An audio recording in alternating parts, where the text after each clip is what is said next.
Bro, Luck is like having a panic attack over there. It's I not a would be panic too. attack, bro. I'm gonna have a panic attack. It's mild. Okay, I'm panicking. It's okay. Wait, I don't have any of my notes.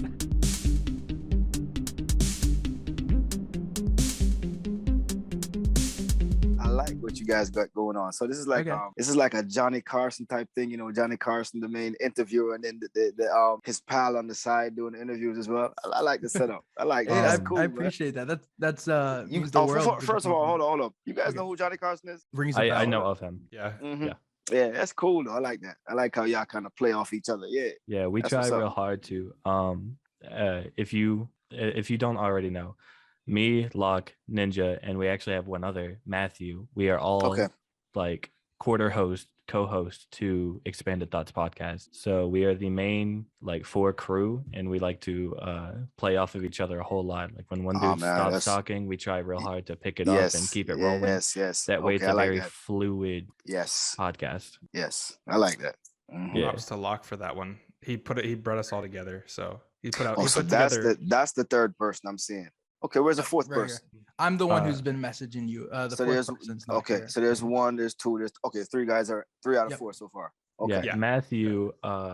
Matthew couldn't make it, right? He's at work. Yeah. Or He is at he's work. getting All right. off. So the Yeah, he person can I'm make it, yeah. talking to, what's your name? The one in the glasses right now I'm talking to. What's your name? My name is Nathan. We've been messaging on Instagram. And the one the other person is I am Cade. I am okay. Game So Cade? Nathan Cade, and what's the other one? I go on online as Ninja, but I'm called Zach. So you can Ninja. call me either one. Yeah, either one Okay. works. Yep. Yeah, Okay. well, Cade is not my my real name. Cade is my online influencer name. Okay. So I know him in real Yeah. life, and I call him Cade though. So that's yeah, I call Yeah. Nathan Locke all the time. And everybody It's a calls peer. me It's a Ninja. peer thing. It's a Yep. peer thing. Yep. Yeah. Yep. Yep. Absolutely. Hey, what's up, guys? We're going to interrupt the podcast real quick to give Dwayne Onfroy a proper introduction. Just in case you don't know him, he's the father of the late XXXTENTACION. Others may know him as a conspiracy theorist, philosopher, or entrepreneur. Dwayne Onfroy is the wisest, most intellectual man I've had the pleasure of speaking with.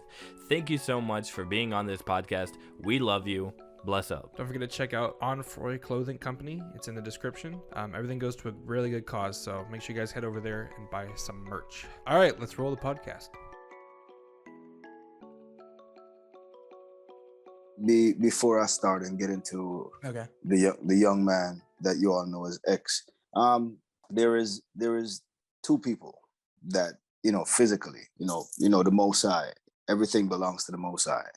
Everything happens, through God. But as far as earthly beings, it was the coming together of Cleopatra and I. Without her and without I coming together, it would be no Jase. You know what I mean? So I wanna big her up as far as his mother. Yeah, gotta give her respect. You know what I mean? It's due. There's definitely a lot of disrespect in the community for her. She's misunderstood. It's She's scary to take on the task of doing what y'all do, I imagine. I mean, who's Yeah, prepared for that? Yeah. That boy would not allow you to disrespect his mother. Mhm. You know what I mean? He loved his mother. He's always loved his mother. He's always pined for his mother. You know what I mean? So I won't allow anyone to disrespect her. Mhm. Not in my presence anyway. Whatever her and I have, our differences, we're adults, with God's willing, whatever's supposed to happen is supposed to happen. She has a lot on her plate, man. While he was here, he tried to make sure that her life was good. You understand? So at the end of the day, she's gonna grow from this. Well, hopefully, God's willing, she'll grow. You know what I mean? She'll grow and she'll be able to carry on his legacy from her point of view. From mine, I'm just being me. He was a hellraiser when he just started. Simply put, he was a hellraiser. He did a lot of things for shock value, and so before he changed, okay. So there was one day I was driving, and he came up in my energy, like, real heavy. And I remember there was a movie I watched. It's called Troy with anyways, he was married to Angelina Jolie. What's his name? Brad Pitt. Okay, there it is. I remember, there was a fight scene where Mhm. he was about to go fight the prince, right? From Troy. And the prince wanted to make a pact with him. He's like, I'll make a pact with you. And he's like, there's no pact between Men and Lions. Mm-hmm. And that came up in my spirit, and I texted it to him. I texted it to Ja, and then I seen him because he would only call me FaceTime, and he called me FaceTime, and his face was all lumped up. That's when he had gotten into the fight with the people in California, which he assumed was the Migos, or that was said. So the connection was heavy, man, and he was going through it. He kind of just spazzed on me when I spoke to him on that. Once he calmed down the following day, we texted and we talked, and then segueing later from that person that he was, he drew a lot of negative energy to him. When he started changing, to be honest, I didn't fully buy in. I wanted him to be a positive person. I wanted him to be that person, but the shift was so swift. It was a swift shift. I was watching him and talking to him because we would talk. We would go deep conversations, man. And I realized that this young man is really trying to change his life. We would have issues as well, because like I said, there's a father-son issue, and me being away for a while. But he really did try to change his life. He really was working on making a difference, in his life in a positive way, and those that he influenced. So for me, it was welcomed. At first, like I said, I never believed it. But eventually I realized that that's who he was becoming. Unfortunately, time wasn't on his side. Slowly but surely, I'm kind of realizing who this young man was to the outer population. To this day, to this very day, almost 4 years later, kids literally and kids, older folks, hit me up. Hey, your son changed my life. Your son literally changed my life. You know what I mean? And it's slowly sinking in, man. Linking back to yourself, I remember, and you don't have to answer this, we can completely sway away from this topic, but I know you were kind of absent from X's life due to things out of your control, pretty much. Would you? No, I'm not ashamed of my past life. I'm not ashamed. I'm ashamed if I learned nothing from it. Now, I was, you would call it adult timeout for about 8.5 years. Adult you all know timeout, that's incarceration. Yeah. So for 8.5 years, I was where I was, where beyond my control. And so for me, it was 8.5 years. But looking back at it, it was half of his life. So for half of his life, I was where I was. After that, then, that led to where I am presently, which is, returned to Jamaica. Respectfully, how do you, this is maybe a messed up question, but how do you still keep your faith? I mean, you mentioned God, but like, how, Oh man. And I believe in God as well, but if I was put in a situation like this, I don't know if I would have the strength to be able to. All right. So someone said this to me when Ja died. They said the strongest soldier gets the hardest fight. And that never resonated with me until recent. It started resonating recently. I keep my faith because I realize God kept me. The things that I've gone through in my life, I should have been dead, or I should have been serving a lifetime in prison. It's only the grace and glory and mercy of God why I am here. You know what I mean? I'm not bloated. My head is not fully gray, and I don't have screws running around in my head. That's by the grace and the mercy of God. Yeah. So I have no choice but to stay faithful to my creator. You know what I mean? My wife looked at me the other day, man, and that's a little while ago. And she kind of listed what I went through. And it dawned on me, you know what I mean? It kind of dawned on me when she said it, all the experience I've had. Like, so there was incarceration, deportation, then my son dies. Then not only my son dies, but I'm ostracized from the people that I knew as my family. You know what I mean? When I was going through what I was going through, I went through it by myself. I would get phone calls, but then you realize everybody was going through their own thing. You know what I mean? They were experiencing their level of loss as well. But what I expected never happened. And for a while I was going through it. But based on the experiences, they say what doesn't kill you make you stronger. And that is the truth. I am stronger for my experiences. My experiences humbled me. My experiences humbled me. I came home with $300 in my pocket, man. Literally $300 in my pocket in a place that I never knew since I was a teenager. My whole adult life was spent in America. All my kids up to, till recently were born in America. My mom is there, my daughter is there, my sons are there, my brother is there, my sisters are there, the mothers of my children, my friends I grew up with, went to high school. And, coming to Jamaica is like dropping into a new world, having to learn the environment, just learn the lay of the land again. And in a sense, I was kind of prepared for it, because I never went crazy. I had to humble. I had to become humble, and as a result of that, man, I give all honor and glory to God, man. The Creator put me through these experiences for me to be able to give a testimony this day, at this point in time in my life, even though I'm still mourning. But at the end of the day, my purpose, I believe at this point in time, is to give back as much as I possibly can in various ways, right? Whether it be a positive word, whether it be my life experiences. But I do believe we all have a purpose, I do believe we all have a greater purpose. I truly believe the more you put into the universe, as well as the more positivity you'll get back in return as well. It's just like a job, man. It's just like anything, just like any form of relationship. The more you put into it, the more you'll get back. It's an investment. It's a knowing or an unknown investment. You know what I mean? Whatever you put into something, you're gonna get rewarded. If you put it diligently and positively, you will be rewarded. We all affect each other. Don't let nobody tell you any different. We literally affect each other's lives. It's the butterfly effect. The butterfly effect. Simply put, the butterfly effect. Yeah. Thank you so much for giving us, the time to be able to talk to you. Secondly, thank you so much for sharing your story with us.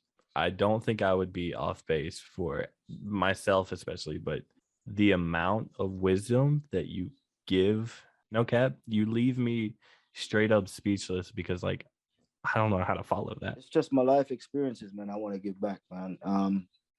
You learn based on the foolishness that you've done throughout life, the stuff that you've gone through, and if you care, you look around and you would like to prevent others from taking that path, so to speak. So whatever spiritually moves me in the moment, I try to share. That's awesome. There's a song, Royalty, that X made. What was your reaction when you first heard that song? Because if I'm not mistaken, it's a Jamaican song and it was dedicated to you. I'm kind of mixed about that, really, because around that time, a lot of negatives were going on between myself within the family. So I love the song. I love it, but I'm kind of mixed where that is concerned. Mixed emotions. Yeah. My song, though, my favorite song, one of my favorite songs is Whoa, Mind and All. The beautiful singing, and then Revenge, and anything with X's voice. I like Garrett's Revenge too, man. That's one of my favorites too. Yeah, that's one of my first favorites, Garrett. That was the first song I heard. That's the first time I heard him sing. I'm like, yo, what? Very talented. Yeah, I never knew he could sing. I've always said this though. I know his mom is pretty talented. I think she had some singing chops. I don't think she really pursued it, but I never knew he could sing. But go figure, because I knew, he told me he was a rapper, and then I heard him rap, and I realized that it's not just somebody trying to rap when I heard him first, because I was locked up when I heard him. They say it's not somebody trying to rap, this is somebody seasoned, the way he flowed, his cadence, all that. So I knew he was a rapper, but when I heard the singing, yeah, that blew my mind. That blew my mind, especially Garrett's Revenge. And then Whoa, and there's a couple more singing songs he did that. Well, obviously the one that he I'm not sure if you guys seen the wedding video. Yes, with my wife had surprised me with that. I love that too. So beautiful song with Lil Nas X. Do you like X Bitch? Because we're talking about songs that he sang in a lot. Yeah. That's cool. I'm not really into most of the profanity. Of course. But yeah, that's cool too. My thing is more positivity and the singing. So he would tell me about his, concerts or whatnot, Mm-hmm. but I would never really hear. To my surprise, just learning about him through bodies of work, it was bittersweet. You know what I mean? Because at this time I'm deported, so I can't catch a plane and come to America to check out his concerts. He was on probation by that time. He can't fly to Jamaica. He can't leave the country. So he can't come to me. I can't come to him. For me, learning about him was like, after the fact of a lot of things, his performance side of things. He would tell me about it, but like just hearing it afterwards, catching stuff on YouTube, then kids would send me a lot of clips. And, now that he's passed, like I said, I'm so far away from everything right now, man. It's a good and a bad thing, it's a good and a bad thing. I know you were unable to actually go to his funeral, because I also saw in another interview, which I found that so mind blowing to wrap my head around. Yeah. Um, yeah, that was rough. Is there any way you'll be able to get to America within like a Man, God specializes in the impossible. Mhm. So yes, I love that answer. yes, That's perfect. I love that. yes. I love that. Funny enough, the I had an interview with this guy named Jeffrey Marr from Canada, Mhm. and he just sent me a post. I know they're supposed to be voting today or introducing a bill, Okay. introducing a perspective bill, or whatever the word is, to the Senate Mhm. to legalize marijuana on a federal level. So once that is passed, I'm keeping my fingers crossed. Then that will um, allow me to have my charges reduced, if not expunged. Mhm. And once that happens, then I can either reapply for my visa or try to regain my green card status. So either way that happens, it will be a positive for me. You know what I mean? So, I'm keeping my fingers crossed and I'm keeping my prayers up. You'll You also go have ahead. prayers from us. Sorry, For I sure. didn't mean Man, to. I need to make peace, I need to Yes, make sir. peace with my child's passing. I never saw a funeral.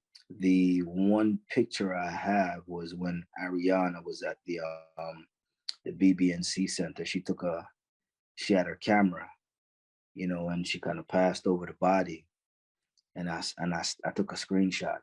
Mhm. I had that from then, you know. But as far as like the funeral to say goodbye, and I said it in spirit, I prayed a prayer. But as far as like praying him off, man, yeah, never got a chance to see the mausoleum. Never got a chance to, speak my rights as his father over the body, you know. Yeah, that never happened. But um, hopefully in the near future, man, I'll be able to. You got to understand, it takes two parents to make a child. Mhm. You can't use one to make a child. Even if it's one person in the room, you still got to put the sperm in a petri dish or a tube or whatever. You know what I mean? So it still takes a man and a woman. So every parent deserves the right, you know. Not that I wish that on any parent. Mhm. I don't wish any parent to bury their child, but God forbid your child passes. I think all differences should be put aside for that moment. If you were not the cause of your child's dying, you know what I mean, in that moment, as two people who made them, yeah, or her or them, Mhm. yeah, you come together. But we also have to learn, forgiveness, man, because it's powerful. You know, you can be trapped by your unforgiveness, or you can free yourself, because the forgiveness is not necessarily for the person. You see, I'm learning that. That's crazy. I'm learning that at 47, about to be 48. The forgiveness is to free you. We are imprisoned by unforgiveness because the person that you have up in your heart, you know what I mean? They've moved on, they've gone, and they've Mhm. forgotten about you. They don't lose a night's sleep over you. So here you are, drinking cyanide, hoping that the other person's gonna die. You understand what I'm saying? Yes, sir. Yeah. So you drinking cyanide open, another person's gonna die. So that's what forgiveness is, man. You gotta let these people go out of your heart. You are needed. You are needed for other areas of your life. And me holding grudges and me being angry at people who could care less if I live or die, it makes no sense. Mm-hmm. So what I do is I choose to forgive. Might sound crazy. It was hard. It was hard, but that's where I'm at with it. People underestimate how hard it is to forgive yourself and others. Like, it's actually really difficult. True forgiveness, that is. True forgiveness is yes, I like that. I like your insight. You kind of understanding what it is. It's a supernatural power. It really is, yeah. Forgiveness is not natural. There's nothing natural about forgiveness. About true and real forgiveness, it's supernatural. It's your ability to free yourself from emotional, spiritual prison. It's to say that this person is not important enough, not in a disrespectful way, not important enough for me to lose my way over. Mm-hmm. This is also a child of God. It's a creation of God that eventually has to find themselves. But in the meantime, here I am. I'm taking back my power through the Most High, and I'm moving forward. You understand what I'm saying? Yes, Yeah. I do. When you like dig deep and dissect it and analyze it, you look and you say, man, what is this person taking from me? Yes, in the moment they have denied me certain rights, but that's temporary. That's in your flesh saying that. You understand what I'm saying? That child has left us. This young man has left the earth 4 years ago. This person or whoever they are, they don't control where he goes. They're also bound by the same laws that he's bound by. They too will leave this earth. So will I. So they literally have no control over that. They just control the outcome in that moment of certain little material things. But truly, you can't blame them. You know what I mean? And when you dissect it, that like to the depth of it, you realize how foolish you look. You know what I'm saying? So you 100% have true. no choice but to move 100%. forward. Yep. Yeah. And forgiving yourself. I don't know if you guys are familiar with the 48 laws of power. Are you talking about universal laws or? Well, the 48 laws of power kind of deals with universal laws Okay. and material laws and physical. But what it talks about is that the real battle is with yourself. The ultimate battle is with the good and the evil within you. Everything comes down to that. Everything comes down to that. Even up until the point where you're going to die, that death is imminent. You still have a choice. You choose to go out fighting, or you choose to go out surrendering. You still have a choice. And people say, what the hell is he talking about? But you got to go deep with it. You know what I mean? For the end of the day, it's all about the battle within. The battle is all within. So I apologize, man, if I'm getting too deep with all this. It's okay. It's okay. No, it's called expanded thoughts for a reason. Yeah. We're supposed to expand 100%, people's thoughts. 100%. Yep. I don't think it's. That's one of the things that used to surprise me with him too, man. Like how fast this 18 and a half year old kid would be talking. Like how deep he would go. I'm like, is he faking this? He just read some book trying to spit this stuff back to me. Yeah. But then I would listen to him outside of speaking to me. And if it's a con game, if it's just some books that he's reading just to go on interview, he's flowing. You understand what I'm saying? Mm-hmm. If he's a liar with this stuff and he's faking it, he's really flowing with it. You know what I mean? So that was kind of in awe for me, like how deep. You know, still at times where I look at him and I say, okay, that's still a kid. You know, he'll do a lot of stupid stuff. He'll say a lot of stupid stuff on the phone. You know, it's almost like he was bipolar. Yeah. He'll go from happy to sad real quick. He'll go from loving me on the phone to hating me real quick. It's almost like he used to be angry at himself for wanting to love me. You understand? Because in his head, I think it was like it was a couple weeks before he died. He had spazzed on me, like really disrespectfully, man. I mean, disrespectful. That was the first time he was ever disrespectful, and he was super disrespectful. And I'll tell you, if I could slide up through that phone, I swear to God, there'll be some busted eyes, broken teeth, broken jaw, kneecaps on both, because he would have to show me. Yeah, he you know, a couple weeks after that, we were talking, and he just lost it, man. He's like, yo, you left me. You know, you left me out here. And I said, man, left you? What, you think I told the police? Come on, put these shackles on me so I can leave my kids. He's like, it don't even matter. You still left. So he was angry that, because he knew that certain things that he was going through, he wouldn't have went through You understand what I'm saying? Mm. Certain foolishness that he was doing, he knew that he couldn't have gone through that. He wouldn't have done that. He would have to come see me and show me how tough he was. You know what I mean? At the same time, he could have had that, he never had that father figure. So he just, he was wilding out. So when he came on the phone and we were having a good conversation at 1 minute, next minute you'll see where he kind of catch himself like, nah, I'm supposed to be angry at him. You know what I mean?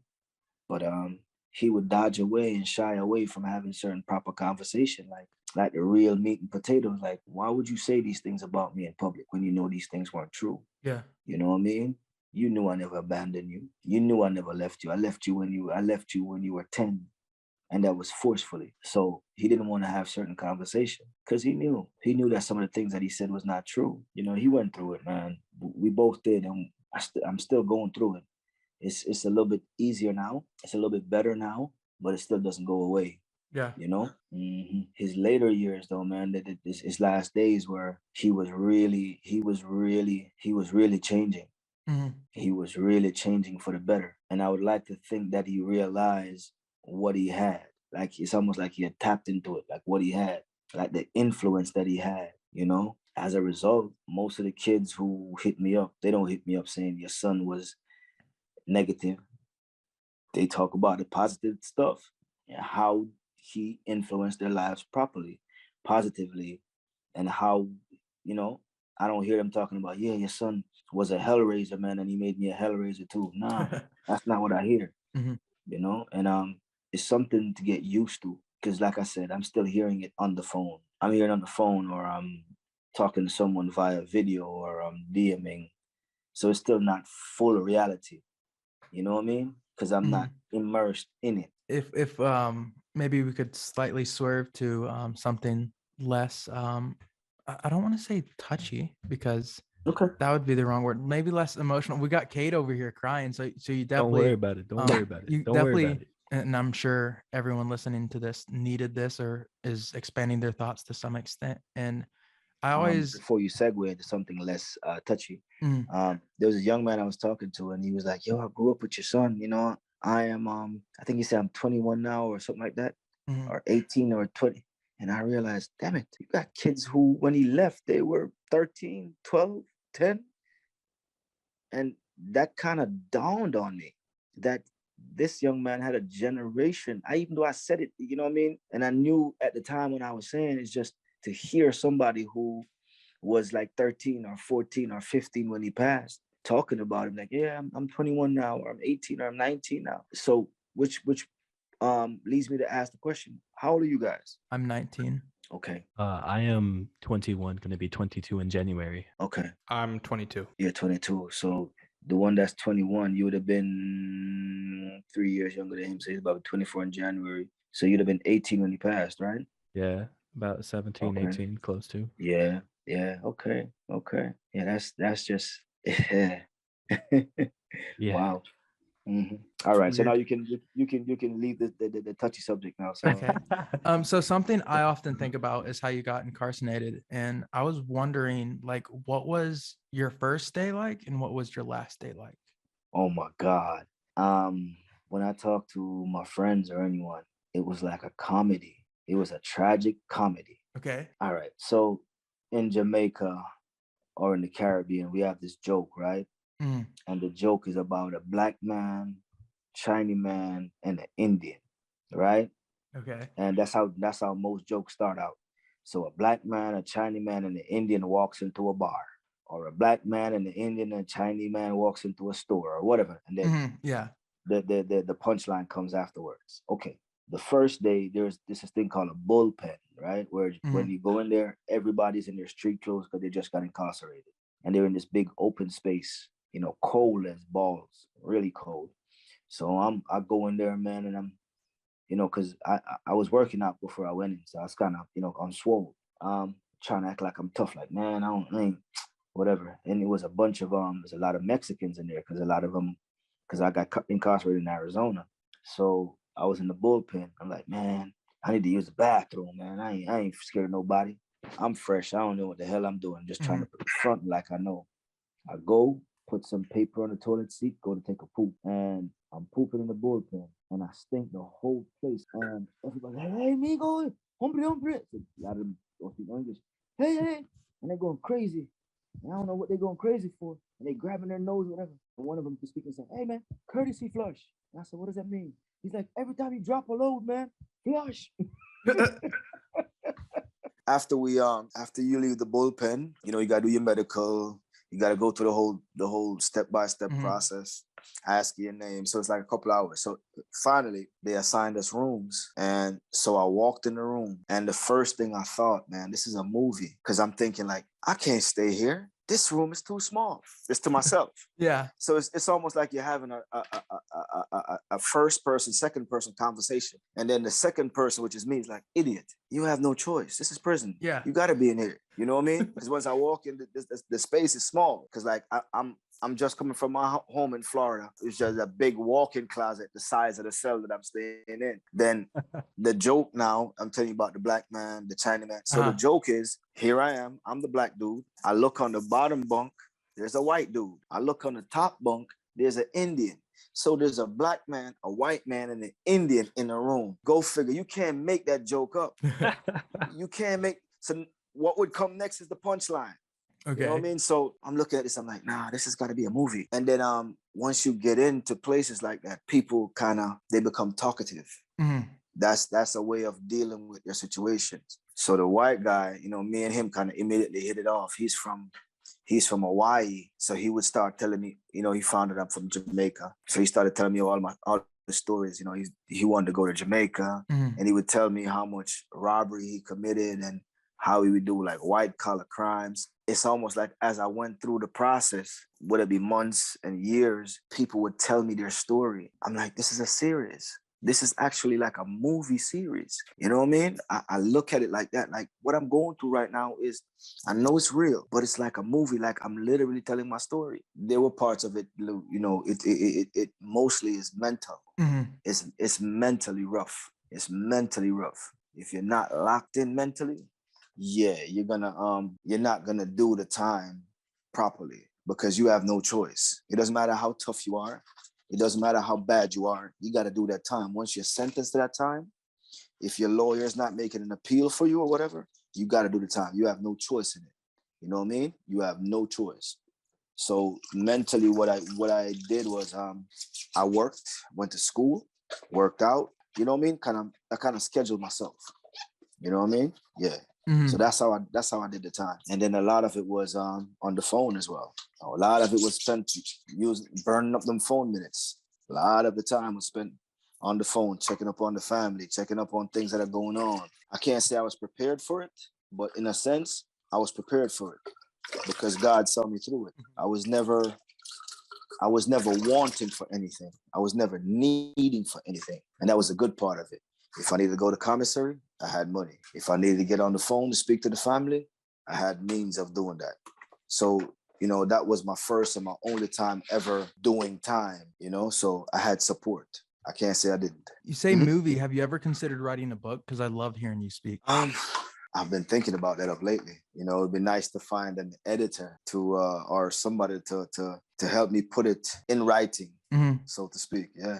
Yeah, I thought about that. I'd be surprised if you were unable to find an editor. What's beautiful about the time that you guys are living in is your phone up, you point your finger, and you tap. That's how easy information is now. You know what I mean? That's how easy it is. So I'm sure I'll be able to find the necessary people to assist in doing whatever I need. Once I get serious, yeah. Sure, it would be a very interesting read. I would definitely have to cop it, no lie. Yeah, for sure. Man, trust me, when I say, man, I'm not tooting my own horn or whatever, or not trying to say it's interesting. My life is interesting. My life has always been interesting from birth. When I say from birth, I mean literally from birth. I was supposed to be born on December 1st. My mother was admitted in the hospital, in the what you call it, the labor ward from the 1st. Had to get sent home, a couple emergencies or whatever. I didn't come out until 14 days later. I wasn't born until December 15th. So I was late coming into this world. Yeah. When I was supposed to be incarcerated, from the January. They had the surveillance on me from the January. Our journey to America was also Drama filled. We moved to America on emergency. My mother had to get 2 plane tickets emergency wise because my brother was into he liked playing with guns.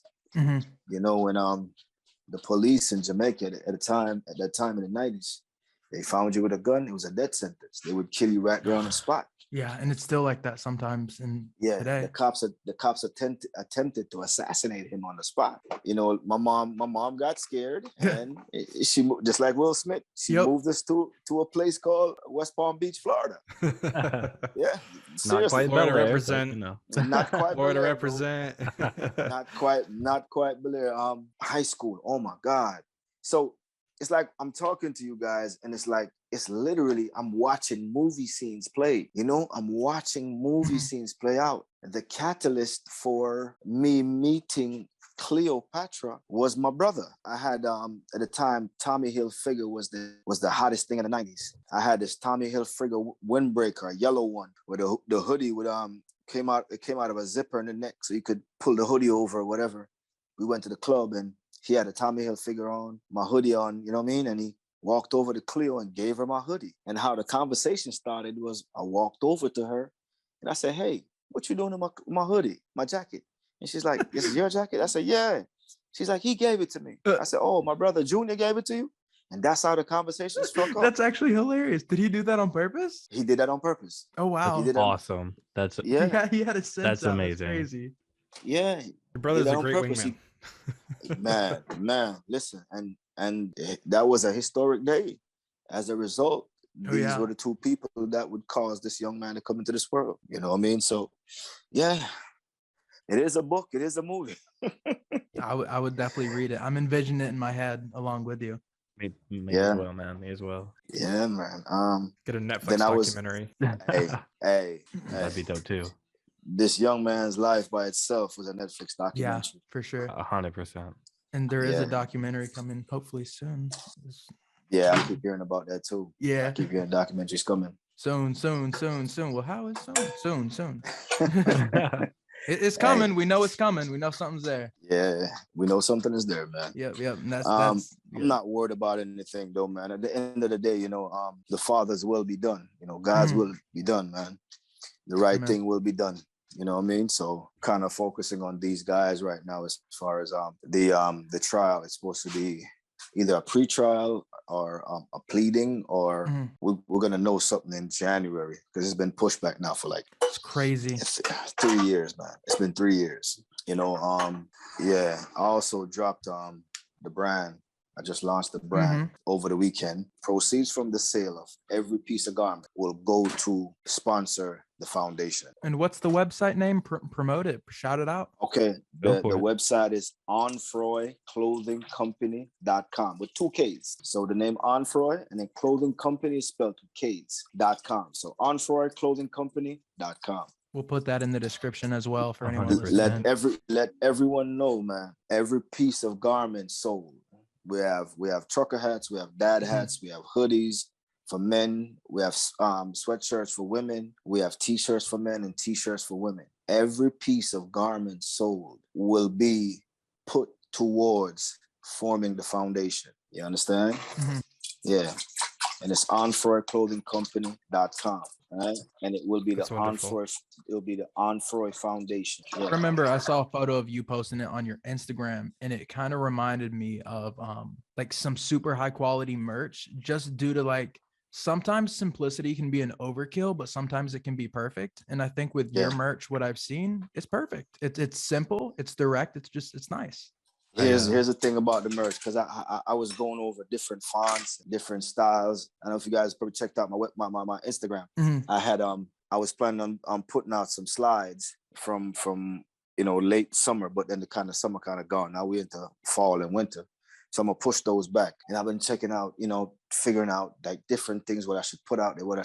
Once the young man who designed the font, Mac, much love to you, young man. Once he showed me that font, I was like, yeah, that's it. Because you can wear that t-shirt, that hoodie, or whatever it is in the boardroom as well in the streets. 100%. I've got it You pulled understand up what I'm right saying? now. It's not clean. Yeah, it's not just for one kind of person. You know, you got certain things that are hip hop only. Nah, this you can wear. You 13 years old, 10 years old, 9 years old. You 59, 69, 79, and that's what I wanted. I wanted to be universal. You know what I mean? So proceeds from the sale of the garments goes towards formation of the foundation. And that's the goal. The goal is the foundation for me. I am going to be championing the charities that he started, as well as my own. You know, my charity will be, you know, education. Anything around education I want to support. I want to be able to give kids a proper education all the way from high school through college. I want to be responsible personally for future leaders. I don't want to give you a fish. I want you to be able to feed yourself and feed the community as well. I want to be the catalyst for that, as well as what this young man has started with his, you know, he had this helping hand challenge and he had various things. You know, my version of the helping hands challenge would be the 5 million movement, you know? So, yeah. So let everybody know, man, the legacy is not dead. Whatever he started has not faded. It's just warming up. Is it limited or unlimited? It's limited. Oh, thank you very much for reminding me. You're welcome. Yeah, the drop is limited. The drop is limited. So it will be a collector's item. So you got to grab it as soon as you hear it, pretty much. Yes, yes. And whatever you see, whatever you purchase now, once it's gone, it's gone. We're not going to revamp and bring it back out. So if you see anybody else selling that after it's gone, it's not us. Yeah, you'll only be able to find it at OnfroyClothingCompany.com. No Amazon, none of that. Strictly limited release on the website.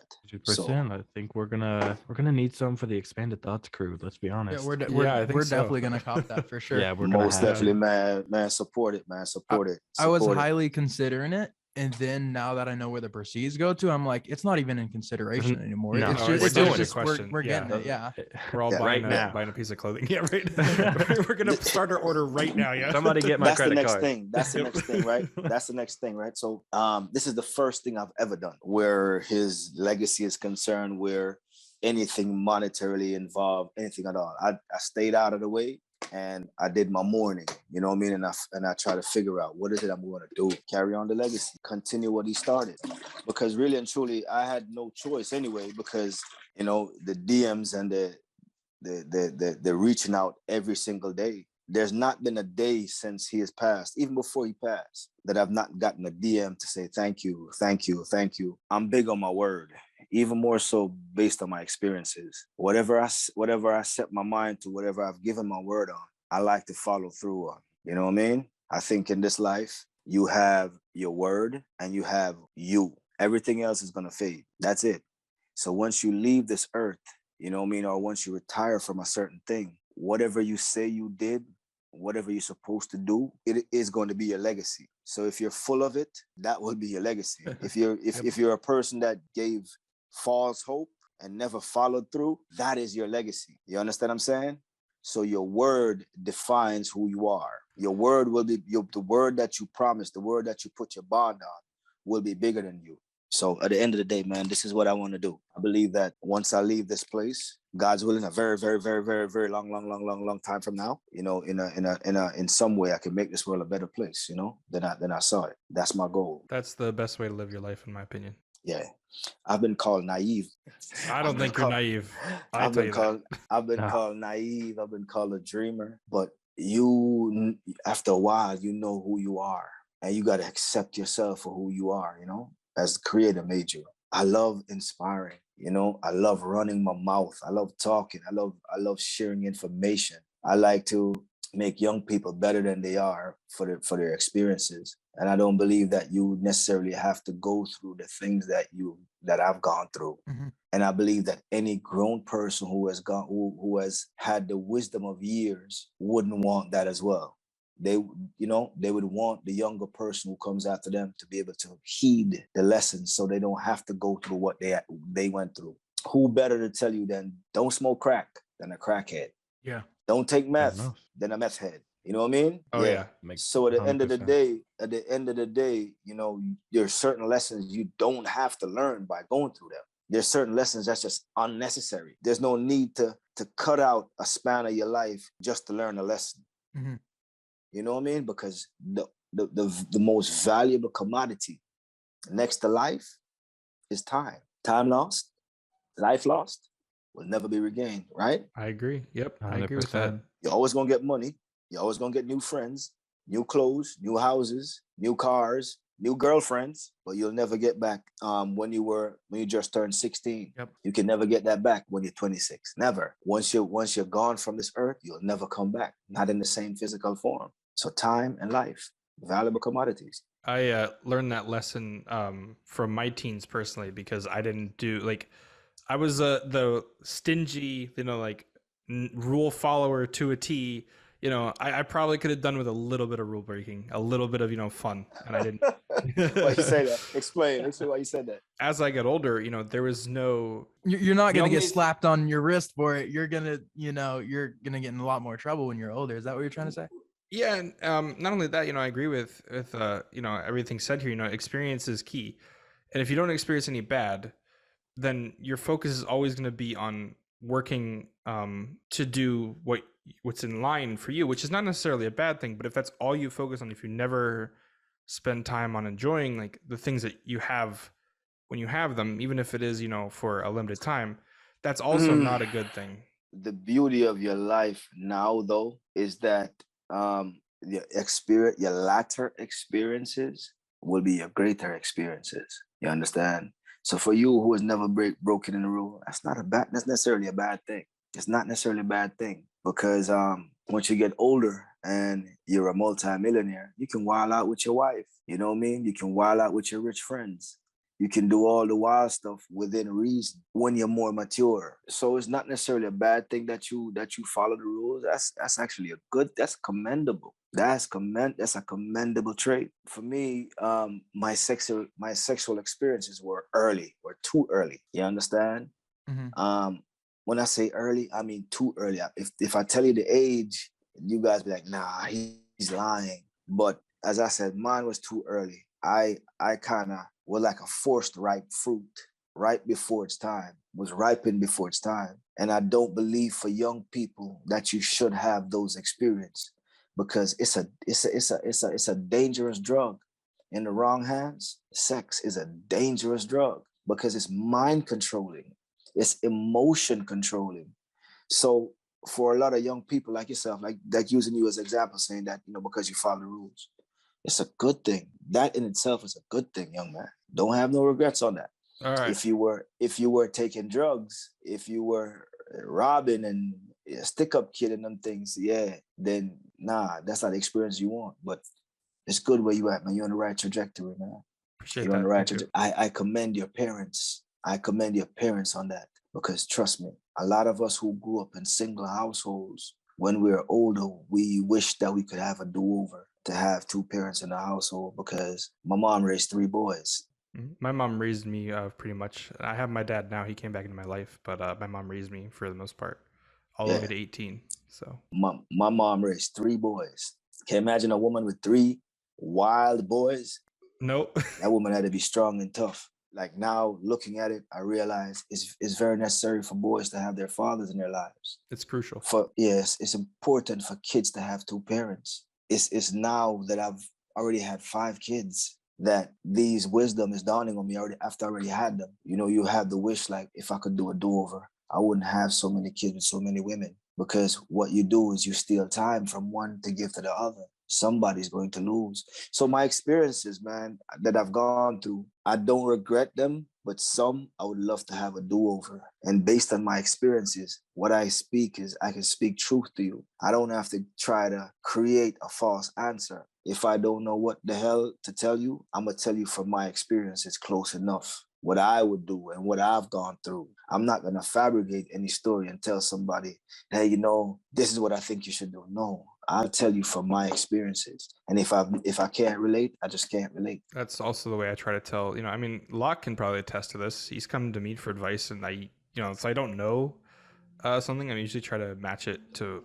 something that I've been through to try and help him through stuff. Man. Getting back to selling the clothing, just to remind everyone that, just in case, Okay. you were also selling, I'm not sure if you're still selling this, seaweed. And a lot of people I know thought Seamoss. Yes. Could you elaborate into that? All right. Here's what I tell you about Seamoss now. Your body is made up of what, 108 minerals. I think your body is made up of 108 minerals, right? And your body needs the equivalent of those to feed those minerals in your body, right?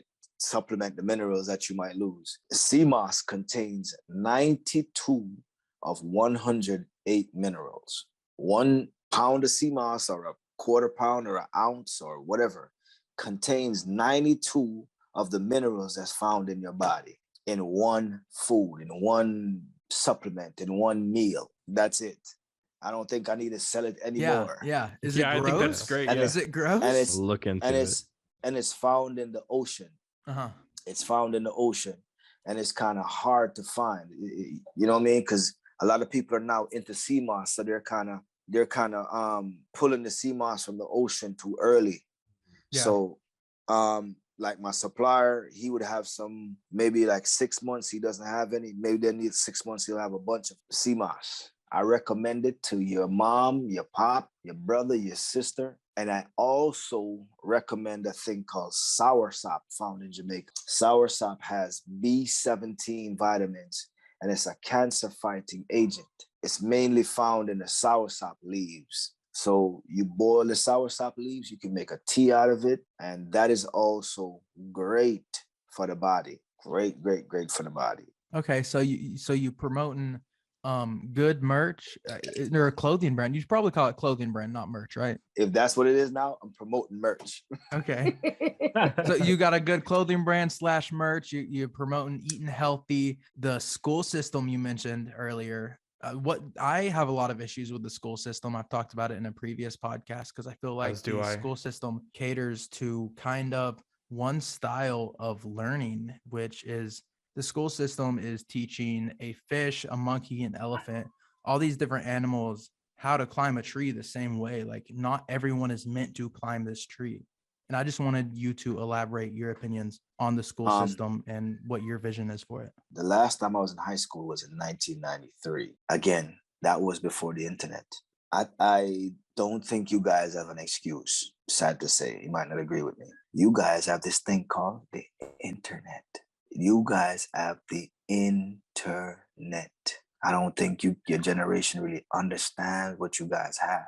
You guys have diamonds and gold floating around in the air at a touch of a fingertip. The school system is teaching a lot of outdated information, yes, but it's incumbent on any and every person who wants to learn to find that information. And if in your classroom they're not giving you the information, you can also expound upon the information through the internet. So if you're a person who's into entrepreneurship, if you're a person who's into making money, if you're a person who's into religion, faith, skill labor, whatever it is, it's all there. I don't think that saying is saying that the school system is failing kids is partially true. It's not the full truth. Because when this thing called Corona came in, what did it do? Put everyone in panic mode. Not only put everyone in panic mode, it pushed the future forward by at least 5 to 10 years. True. That's true. Yeah, I didn't think of that. 100%. Wow. I think, how long have you guys started this podcast? I think we started in April, so we're getting close to a year, close-ish. Okay. I don't think you probably would have started this podcast as quickly as you did if Corona didn't come around. Because what Corona did was it gave an experience to the world what prisoners face, being locked up, being restricted, and have no proper outlet. What Corona did was it put jobs on the internet. Entrepreneurs were birthed through Corona. Entrepreneurship exploded through Corona. Would it be young men having a podcast? Would it be old rappers having a podcast? Would it be old prostitutes having a podcast? Would it be selling vagina on what's it called? That fan? OnlyFans. OnlyFans. Yeah. It pushed the future forward. So most of us in Jamaica, our kids have been out of school since March 2020. They're learning on the internet. It's incumbent upon our parents to assist. We can't really depend on the teachers. Their job is hard enough. they don't even get paid enough for the work that they do. You got to respect the police. You know, it's crazy enough that I'm saying that a man who's supposed to hate the police based on where I was at. Can you imagine risking your life for $80,000 a year or 60,000, if not even that much? You know what I mean? Can you imagine the teacher in the inner city with some violent students? You got to be coming to school every day. You know what I mean? For being underpaid. But like I said, it's incumbent upon parents to assist. You know what I mean? You know your child. You see your child every day. You know what he wants. If that's an entrepreneur, you got to support his entrepreneurship. If that's a young scientist, you got to put him in a position to win where, okay, lead him in the right direction. And I think the internet offers all that. The internet offers what the school is not necessarily going to teach you. You can sit down in your home all day and study from Robert Kiyosaki about real estate, about, you know what I mean? You can study what's this dude name? Elon Musk, about, you know, whatever. You can sit down and literally be in a classroom right there on your laptop. My generation never had that. So you guys are in a time where the opportunity to make money, you know, is a plethora of opportunities. The opportunity to be whatever you choose to be, there's a plethora of opportunities. The opportunities are unlimited. You only limit when you limit yourself. Use the tools that you have. If you got a bunch of hammers and saws and machetes and screwdrivers around the house, don't complain that, you know, you can't find any screws or any ways to make holes. You know what I mean? Yeah, it makes me think of how you said earlier, people call you a dreamer, which I think is such a weird mindset for other people to have. And something I find fascinating with children is the purity they have, where they have the biggest dreams and they'll say, I want to be an astronaut when I'm older. I want to be this when I'm older. And then as they grow up, society, like cameras in their head, that's not possible. Yeah. Which is horrible, because those things are so true. And the world would be so much better if you would stop limiting each other and just reach for the moon. Worst case scenario, you just, you know, you land on the stars, you missed the mark, but at least you still went high, you know? Your generation is birthing that right now. You guys in your generation is going to see the first young trillionaire who will never be able to fully count his money for 10 generations. If every generation that comes after him literally just be bums, they will never, ever go broke. Your generation will see that. The days of restricting people through this thing called race, which does not exist, you guys will be probably the first one to say, man, we're going to take that moniker off of people. There's no more race, it's just tribes. At the end of the day, and it might sound weird and crazy, but your generation might be the first generation to welcome aliens. Yeah, you know what? You're probably right about that. You Yeah. seen the CNN interview, right? I mean, Yep. that'd be so cool. Okay, hold on. I want you guys. Okay. Anybody got a pen and piece of paper? I can write it down on my second monitor over so here. Before that, okay. the author of this book, they killed him. The book is called Behold a Pale Horse. Behold a Pale Horse. Got it. Okay. BEHOLD APALE HORSE. Behold a Pale Horse. So now this dude, I can't remember the name of the author, but he was giving up a lot of information. He was talking about 9/11. He was talking about when these guys who the pilots talking about, they saw a spacecraft mimicking their movements. Immediately, that's what came to mind. The army knows that there is something other than that looks like us out there. This guy's been giving up for a long time and they killed him for it. So what was hidden back then will be second nature to you guys. Mind you, you guys will be a little bit older, probably grandpa when you see certain things, but you see these guys, Elon Musk and Jeff Bezos and Richard Branson already going to space, taking their spacecraft, shooting out to outer space. That's going to be commonplace in about the next 5-10 years. What's next after that? They're pushing the envelope. Unfortunately, what's going to end up happening is that you'll find more a space garbage truck. It will be commonplace to take a trip to Mars. Right. And after space travel, it's going to be commonplace for certain things that you'll see here. So if we're visiting out there, something's going to visit here. for vacation too. Yep. I go all the way around the world to come back to whatever you want. Don't limit yourself. If the school is not providing it for you, provide it for yourself. Makes you wonder what's the next thing after the internet. I'm sorry, I have to ask. Is that a cat? Is it okay? Those are some cats having sex. Okay, fair enough. Yeah, there's Get this into it. like every night there's this one horny cat. He decides that I think it's a little young cat that be hanging around that he decides that he wants to do whatever every night. No problem. We got to do a book review, Ninja Cade. Would y'all be willing to like read like a whole book? Oh, Yeah, yeah. the book. I Yeah, thought of you meant course. right Read now. it. I was like, what are you No, talking not about? right now. Right now, yeah, we're gonna start a book club now. Yeah, that's what Wow. we're doing. Yeah, he was on a ship. It was him and this Indian guy and a black guy. Crazy enough, you got an Indian and black guy, white guy story again. So they had to I guess it was their turn to be on duty or whatever. So they were standing there and they were smoking the cigarettes and back and forth on the ship because it was whatever you do on Navy ships. We call it stand guard or whatever. So anyways, they were there and they saw this thing shot out of the ocean. He said it shot out of the ocean and it went straight up into the sun because at the time of day it was like midday or whatever. The sun was up in the sky. Man, I really need to go out there and put a stone on this damn cat, man. So they do say they're bad for the environment, but I'll leave that cats? there. I'll do, yeah. Okay. So they said that this thing flew up in the sky.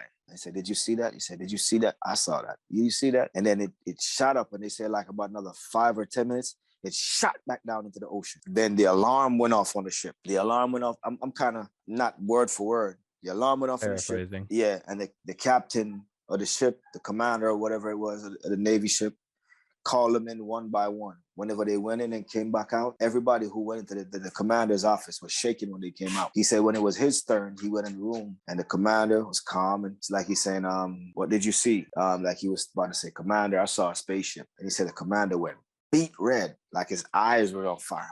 What the F did you see? And eventually he kind of got it. I didn't see anything, sir. You're damn right. You didn't see anything. You did not see anything. It was a good read. He talks about a lot of things in there, man. Interesting. So it's not like you'd read a book like all the way through. Now we have Corona, which is another conspiracy. So they're saying Corona is a pandemic. They're saying all kind of things about Corona. You know what I mean? So yeah. It reminds me that you guys almost read. kind of like Bob Lazar, except it sounds a little bit more legitimate. I feel like. Ooh, we said Bob. We were into a lot of conspiracy while we were locked up. We used to listen to this radio station called Coast to Coast. So on Coast to Coast, it was a conspiracy radio station. They were talking a lot about the conspiracies as well. It's a program called Coast to Coast. I think you probably can find it on if you Google it, it will be on. You will find clips on YouTube. They talk about a lot of these conspiracies. But like I said, I'm a conspiracy theorist as well. I'm into whatever they say is not true. I believe there's some truth to it. That's just me. We did see, and I'll kind of leave this because we avoid politics, so I'll kind of leave this vague. But we did see in the beginning, a lot of people said that coronavirus was made in a factory, and everywhere was just shutting that down right away. No, that's not true. And then it turned out to be true. Most viruses are. Most viruses have a patent, man. Right, exactly. What does that mean? What does that mean? If you have a patent on a disease or a virus, what that means you must have, or you're close enough to a cure. And yes, there is a reason why certain things, there can be mistakes. People can make mistakes and certain things get let loose. But I think we're in a modern time right now where it's safe to say that a lot of things can be put a lid on. You know what I mean? You don't just develop diseases, that quickly. It goes through a process. So for coronavirus to be coming out of a Wuhan, bats bit somebody or whatever, it would take a while to evolve and hit the world like it did. Once you do your research, you'll realize that things aren't as the government normally says. To play devil's advocate, if I were the government, I wouldn't release a lot of information either, because then I would cause mass panic.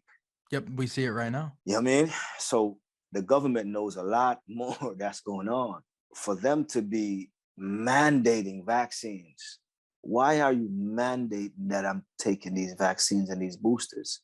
Does that mean that there's something worse coming along the lines of this? That is why you're pushing this thing to this level. You got to ask yourself these questions. You know what I mean? And I can't tell you that there's an asteroid coming to the Earth. I would be careless to tell you that. You know what I mean? Because then everything will go crazy. What if the asteroid misses the Earth? So I cause you to destroy the Earth by saying that government doesn't exist anymore, and you just start killing and going crazy. So you can't tell people all these things. We elect the government to basically be our daddies, to tell us when to go to bed and when to sleep and when to wake up. You understand what I'm saying? Mhm. So they're supposed to be the responsible members among us that leads us in the right direction. So it goes both ways. You know what I mean? It goes both ways. You know, a lot of what they do is selfish and full of it. And a lot of what they do, they can't necessarily tell everybody because they want to avoid mass chaos and mass panic. So speaking of conspiracy theories, one thing that came to mind is pharma. Do you have any input on that? I just love hearing your wisdom on just these different topics in general, honestly. Not much, no. So sorry. It's all good. Not much, It's all good. not much on pharma. Been away from America a little while. So Mhm. my conspiracy partners and people who I would have conversation with are a little bit few and far in between. Can we just circle back around to aliens real quick? Because I had a topic that I really wanted to bring up. Okay. So have you guys heard of the Battle of Los Angeles during World War II? I don't think so. Break it down. So the Battle of Los Angeles is a self-titled battle that technically was not real, but there's this infamous picture. You guys have probably seen this picture before. I don't know if you could, my camera's blurring it. The infamous picture, there's lights in the sky, and they're the World War II spotlights, and they all form a weird looking triangle. There's like these weird lights in the sky. It's infamous. You've probably seen it somewhere. I just can't show it because the camera's blurring it. I have no idea why. Government leaks be like. Right, exactly. So it was just months after the attack on Pearl Harbor, when the U.S., declared war on Japan, when the sirens, the World War II, the air raid sirens suddenly going off in Southern California, around 10:30 at night on February 24th. People just took that as a false alarm and they just kept on going. But after a while, what had happened is that the anti-air, the radar at the time had picked up stuff on the radar. They figured it was the Japs in the MiGs. So they immediately got on the spotlights. They immediately got on the flak and anti-air, and they just started shooting at something in the air. So these trained military men were just firing at something. And the residents had shown, they were interviewed about this, and they said there were 3 orbs in the sky, and then there were 2 spotlights that were, 2 or 3 spotlights that were being shown on these various orbs that were flying around at high rates of speed, and they were just firing these flak guns for hours trying to hit whatever this was, and they were not hitting it. It just would explode and nothing would happen. They even hit these orbs a few times, and it just looked like it bounced right off them. It didn't even seem like it did anything. And you saw the picture. There's extra lights in the sky that were not the result of the spotlights from the men on the ground. The firing from the anti-air and the flag guns had gone on so long that the president at the time, I forget who it was alerted that this was happening. There was an attack going on. The next day after the attack, the president obviously addressed everything and was just said, yeah, these people it was just mass hysteria. It was a real alarm, but people just didn't know what they were doing. It was mass hysteria. And the local enforcement officers had rattled around this crash site that nobody could go to. And they were severely threatened if they got anywhere close to it. And there was smoke and all kinds of stuff coming out from it. So they probably found something that day they didn't want other people to know about, because after the Leos were there, the FBI arrived, and shortly then nothing was there. So people have also found like pieces of metal and things like that at the crash site. So they have like little pieces of metal and stuff they found there. People are weirded out because there was no firing going on at that side. So it's as if like something got hit and then crashed, like went like this and went down.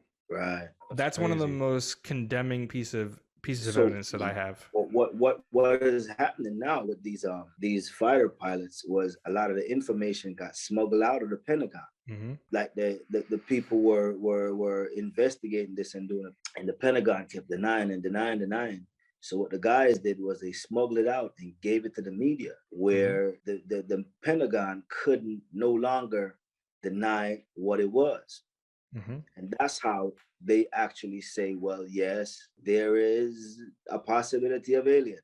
Mm-hmm. We have encountered unidentified flying objects, mm-hmm. what I mean, off the coast of Jacksonville. These former fighter pilots forced them to say this stuff has been going on. It's 2021. And they have I've heard that they found stuff since 1941. So that would line up with the year 45 as well during the Battle of Los Angeles.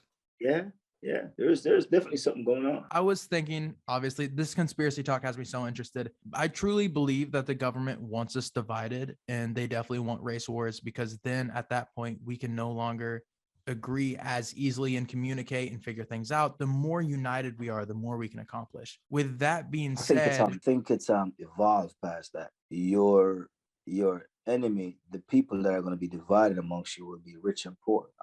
So me and a white guy and an Indian and an Asian that have money will be united against even our own people. The days of race wars is old. They've evolved way past that. It's going to be the haves and the have-nots. Imagine me now becoming a billionaire, right? And this democratic government coming to tell me that I must pay 45% of my wealth in taxes. If there is another candidate coming up that says, no way, you're not supposed to be burdened by, because you're rich, you must pay for the rest of the population of poor people, I'm going to choose that guy because I'm going to choose money. So the rich man who has worked and gained his wealth wants to keep his wealth. You understand what I'm saying? So yeah, if there's a poor black man or a poor Asian or whatever that's coming to take my money, nah, I'm gonna stick with the rich people who wants to save their money. He understands me. I understand him. I know he's racist, but we unite on the same thing. We want to keep our money. The days of race wars are for poor people and the uneducated. They've gone way past that now. I feel mind blown. I never even thought of it, but you're so correct. Yeah. Yeah, this whole interview is just a giant mind blown. He said, yeah. Like, Yeah. how could you not know? Yeah, right. Yeah. No, that's not me. Like, I'm sorry, I just like picking on Locke a lot. Someone's got to do it. Someone's got to humble me. It's his job. Yeah, it's his job. Anyways, the reason why I did mention that, though, do you believe the government killed Martin Luther King Jr.? Kid, I don't even want to get into that. Okay, we'll go with the Enough said. That's Yep. We don't have to do that. That's even before I was born. If I were to get into the government killing anyone, it's Ted Kennedy. At the time, he was doing too much that they weren't ready for. He was definitely assassinated because he represented a threat. He was bringing up at the time people that he wasn't supposed to. He was gonna do things that he wasn't supposed to. So yeah, he was definitely killed for that. You know what I mean? A lot of the leaders back then in the 60s were killed for certain things, but we have way evolved beyond that. When I tell you, if it's not devolved, if there's such a word, technology has way surpassed our humanity. The technology that we're creating is smarter than us. I hope you wrap that around your mind. What we have created in a computer is smarter than the average person. Our enemies will not be human. Our enemy right now is not human. Your enemy is always in the shadows, be it spiritual, be it computer, be it AI. Your enemy is not the physical specimen that you see, because his life can be snuffed out just like that. The enemy is something that doesn't have a soul nor a brain or a body, that makes a calculation. Okay, there's 500 people, I can manage 10, so I'm going to kill 490 without a blink of an eye. It does that. Whereas a human being will think 2 or 3 or 4 or 5 times before he does that. Your enemy is quickly not becoming human. Oh yeah.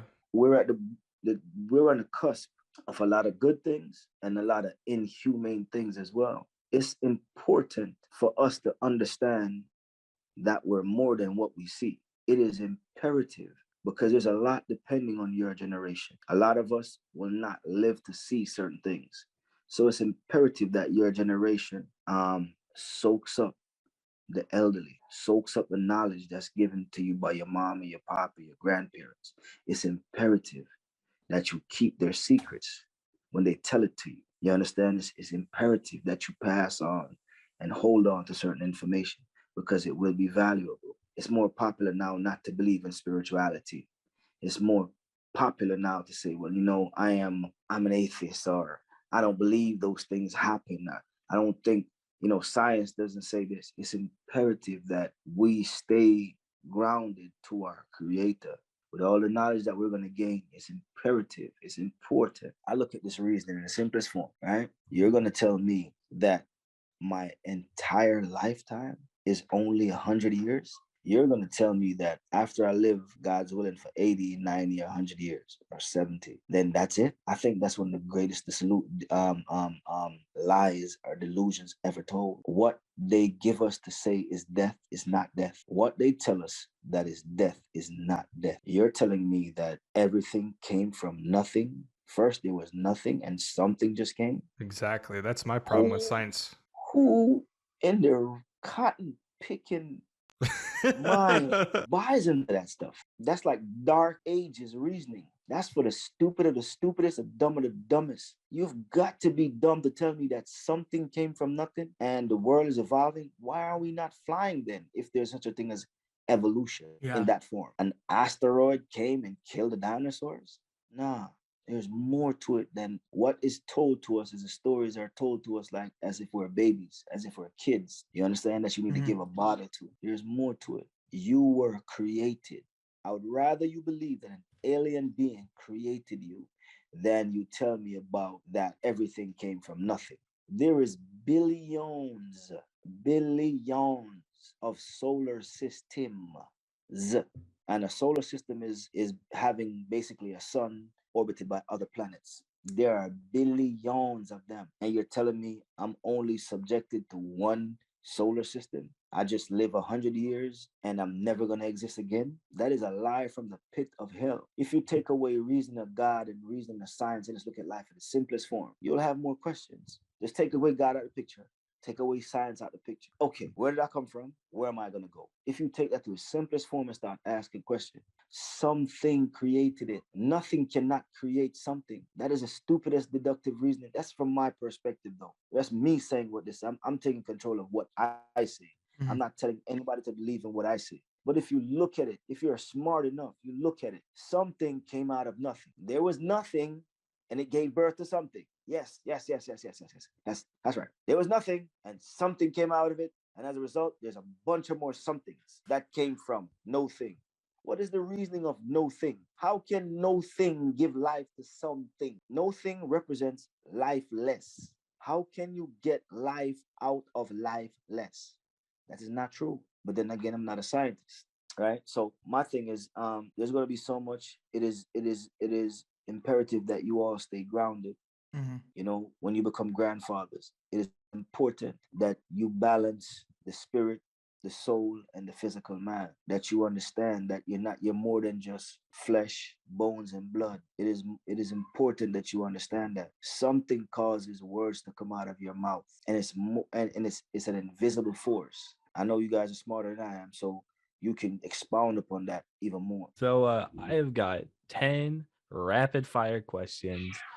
We're not, we don't have to dwell on it too hard. Like what your brain immediately goes to if you're down for it. There's not a whole lot of structure to it. So I'm going to start with the first one. What is your biggest pet peeve? I hate nasty people, like people that are dirty. It's a strong word, but I dislike an untidy house. Sloppy people like that don't like to bathe. I guess you know it. It's all good. It's all good. Next question. What do you think your annoying habit is? What is something that you do that you find annoying about yourself? Like your annoying habit. I overtalk people. My wife hates that. We love it here. You're doing great, by the way. When we get in the discussion, I kind of just take over the conversation and go. I think that's one annoying thing about me. Good news is that we don't find it annoying whatsoever. We've loved listening to you. Very inspirational person. So that's great. Let's see. What is one thing you would like remembered about you? I'm a child of the Most High God, just like you. To my enemy, to my friend, I am a child of God, just like you. I was created and I have a purpose, just like you. Next question. What do you think your favorite song is currently? It's a gospel song. It's called So Will I. Like it's saying basically, if the oceans listen to the Most High, so will I. If that is by Hillsong Worship, right? Is it Hillsong Worship? And it's featuring this guy. Let me look. It's a big guy. Let's see. So Will I by Hillsong Worship. Nice. Nailed it. Okay. On the There Is More album. Nice. Mhm. Yeah, they did a version. There's one where there's featuring this big guy is singing on it, and there's another gospel song. Mhm. All things are working for my good. He's intentional, never failing. That's Travis Mhm. Green. Yeah. Got you. Those are some good songs. Next question. What is your favorite holiday? I don't celebrate December 25th. I do not participate in Halloween. Gotcha. Blah, blah, blah, blah, blah, blah, blah, blah. My favorite holiday in America or in Jamaica? You can say both if you would like. At one point, one of my favorite holidays was Thanksgiving. Mm-hmm. Until I realized the depth of what Thanksgiving was Yeah, about. yeah. The food's nice, Uh, but that's about it, right? The And food's then, nice. and then it was July 4th until I realized that was corrupted too. Yeah. Got a lot of corrupt Welcome to holidays. America. Dang.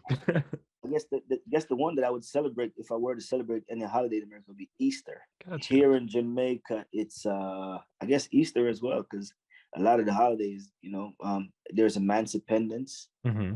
Yeah, that's cool.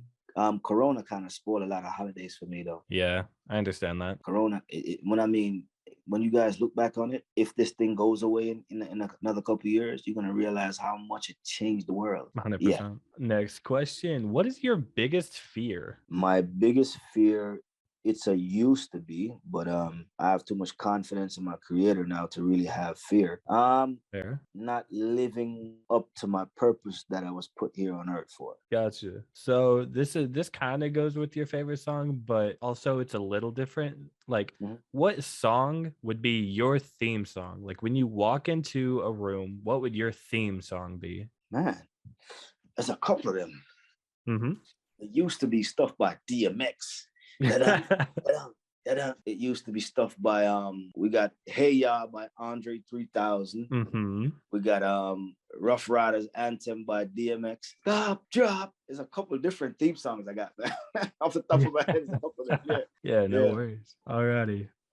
Let's see. Next, I want you to know I wrote these questions with zero intention in mind. So I'm rereading back over them and I'm like, oh, what am I doing? I think these are good questions. Next question. Well, you haven't gotten to this one. This might be the dumbest one. Never mind, they're bad.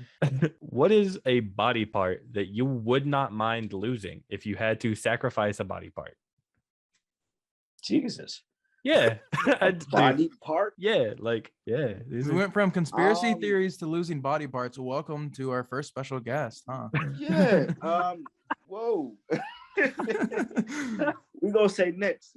Next. That's a good question. Yeah. I'm not even trying to put that in the atmosphere right now. You know what? Yeah. That's fair. What is the dumbest way that you have been injured? Man, dumbest way I've been injured. I can't remember right now, but I know I've had some. I know I've had some dumb injuries. I might remember hopefully before you're done. We've got one more question, but this one is kind of a two-parter. What would your superpower be if you had one? The second part is why would you have that superpower? My superpower, read people's thoughts because I want to know what they're thinking. What they're thinking when they say, what is a body part you wouldn't mind losing? Exactly, right? Yeah, right. Like, what is this guy talking about? What is going on inside this man's head? Yes, yeah.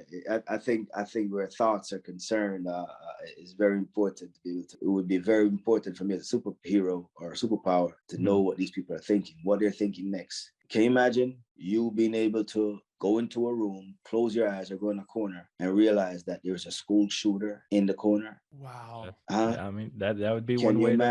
Can you imagine that you can read the mind of a pedophile, a child molester, or a serial killer, and you stop them before they start? Wow. That's a superpower. I've never thought of that. Wow. The hardest crime for me is women and children, man. Yeah. Mm-hmm. Women and children. Yeah. But superpower would be that, yeah, and for those reasons. Gotcha. And that was the last question. Did you ever figure out like maybe one of the dumbest ways you've been injured, or just a dumb reason? Oh man, there's a couple of dumb ways. All right, we used to have stone war. Oh, all right. So we lived next to a hill. There's a group of kids who would go up the hill, and the group of kids would stay down close to the bottom of the hill. And we would throw stones at each other. And I used to get my head busted very often. We used to make bow and arrows with needles in them. We would shoot them up in the air and run. Just like we put needles in the bow and arrow, we shot it up in the air. And one came down in my big toe. Oh, dang, no. We used to make makeshift skateboards out of like wheel bearings, like the bearings that you know, and we put them on these thick little box things, and we would call them skates or whatever. Somebody would push you behind you and would race. And if you lean too far to the left or lean too far to the right, because you had a little lever on it, and you had to help it turn. If you lean the wrong way and the skateboard turns over, you're gonna leave a piece of your skin on the asphalt. Oh, dang, bro. Yeah, man. We used to do a lot of dumb things, man. Listen, a lot of dumb injuries. I do feel sorry for y'all, your generation, because y'all got indoor games, man. Yeah. There's nothing like battle scars that you can look back and tell your kids, man, you see this right here? I put my pants down to my left. See all this right here? I rub that off doing this. See that thing on my toe? I did that doing this. See that thing on my foot right there? Did that doing this. You kids don't have that. Oh. You know what I mean? Y'all are nice and clean. My generation of kids were scarred up. We used to play football. Every day there was a fight. Somebody got a busted nose. Somebody got a loose tooth. Yeah. We were kind of like, I want to say, like poorer part of America at the time. So we didn't have game systems. So we'd go outside to play with our neighbors. And football. Tragic. Football, you know, we'd like roughhouse everywhere. And I actually have a scar on the back of my head. I don't know which side. We were roughhousing indoors, and I smacked my head off the wall and like busted it all open, and had to go get staples in my head. Yeah, it was fun. There's nothing like surviving that to tell in later years to your kids or your grandkid or a girl when you go on a date. You tell her all this stuff, and listen, man. Listen, the conversation is endless. Yeah. Oh my God. Oh my God, you did that? Oh my God. Yeah. I had an orbital fracture on one of these eyes from a baseball straight to the face too. Listen, backyard baseball. My knees are shot from soccer. Got messed up knees, man. A lot of injuries from soccer, boy. A lot of injuries from track and field as well. I think my favorite summer was the summer of 2017, and I was fishing like every single day with my brother-in-law. He's pretty much like a brother to me. And there was this dam in South Carolina where you could slide down, because the way it was like shaped, it was literally a slide pretty much. And obviously, since it's not an actual slide that's meant for sliding down, you can get hurt. I scrapped my arm so bad it took up until this year for the scar to finally fade away. But like, that was the best summer of my life, honestly. I would recommend to any person, any young person, an outdoor experience is priceless. As long as you're not killed or maimed, lose an eye or a body part, I recommend it to everyone. Outdoor activities, man, there's nothing like it. It's also good for antidepressant. You know what I mean? You know, these video games that you guys playing can cause you to be depressed, right? Humans are social creatures. Exactly. Anything else you want to like give suggestions or tips about that we really need as to wrap this up? Obviously, you have your clothing brand. You can mention that one more time for people who may have forgotten where to find you, etc. The clothing brand is Onfroy Clothing Company.com, and the clothing is spelled with K's. Proceeds from the clothing company goes directly to starting the Onfroy Foundation. I will be championing the young Jace's charities as well as my own. He has a charity he started called the Helping Hands charity. I have an extension of that. It's called the 5 Million Movement, and other various charities will be assisting in various ways. Once the foundation is formed, I have a very ambitious goal for this foundation. I want the foundation to be worldwide. I need ambassadors in every country. Everybody that's this young man life touched, helped, assisted in any and every way. It would be an honor for you guys to be donating to this charity in the form of purchasing merch. Once this charity is formed, it will be giving back to those in need in various ways. We'd love to have ambassadors in European countries, in North America, here in the Caribbean, Asia, you know what I mean? So we can change this world, man. People call me a dreamer, but I do believe this. If I never seen this young man that came from my nutsack do this, it would just be a dream. To me, it's now a reality. You understand what I'm saying? Yes, It's sir. now a reality. I want to focus, like my version of charity is education. I think that's a young person's way out of poverty is through education and entrepreneurship, you know? So these are the things I want to champion as well as what he championed. I will leave by saying this. One of you guys spoke about the butterfly effect. I believe that every being that has come to this earth that my Father, God Almighty, has created has a divine purpose. Came here for a reason. It's just a lot of us never saw it because we made choices that led us away from our purpose. I believe that you 3/4 young men have a greater purpose through this platform that you all started. I think you all will do great things if you continue to believe in it. You all started together. Y'all might not end up together, but you are going to be doing great things. There is a purpose for your lives. There is a purpose why, there's a reason why you have me on this platform. And at the end of the day, like I said, our lives affect each other. We are here to affect and to create change positively for each other on this place we call Earth. And I want to play my part in any way I can. Yeah. Thank you. Thank you so much. And thank you for joining us. I really appreciate it. It's an honor. You and your son Nah, it's an has honor for me. positively It's an affected me so honor. much. That was awesome. That was great. That was powerful. Dude. What? Do y'all understand? Like I made a big deal about it, but I think maybe y'all will understand. He wants to hop into the Discord chat. I think we all do for just a minute. You know, that was powerful. That's great. You know. Okay, let me say. Let's hop on the Discord.